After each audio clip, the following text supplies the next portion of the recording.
fadar Allah. Ramadana watan da ake bude dukkan rahama daga fadar Allah. Ramadana kun ga wata na rabon aljanna, yan uwa mi himma. Kunji watan da ake bude duka falala daga fadar Allah. Kunji watan da ilahu yake yantar bayi, kar da mu zauna.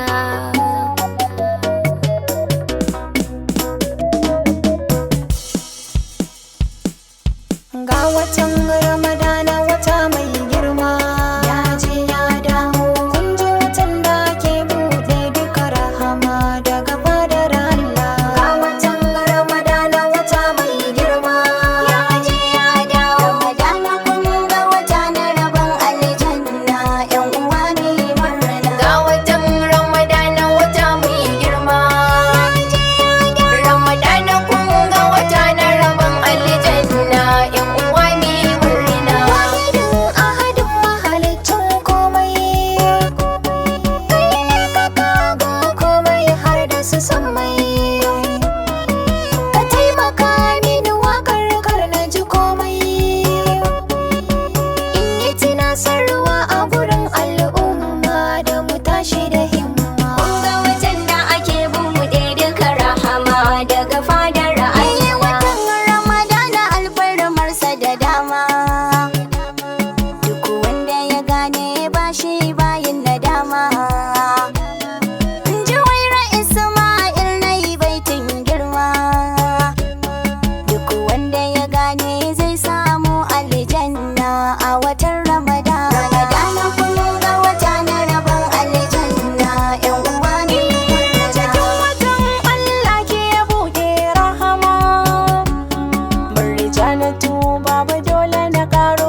himma daga fadar Allah. Ramadana wata na ibada ne mai girma, ‘ya'yan uwana duk ku taho mi himma, don mu kaɗaici da samun dacewa ma. Alƙur'ani ma ya yi batu akan wannan watan Ramadana. Ga wata na rabon aljanna, ‘yan uwa ne murna. Watan azumi akwai su da dama, wanda ya gane shi ne zai daɗa himma. A cikin watan Allah ke yin alfarma, Alƙur'ani ma a ciki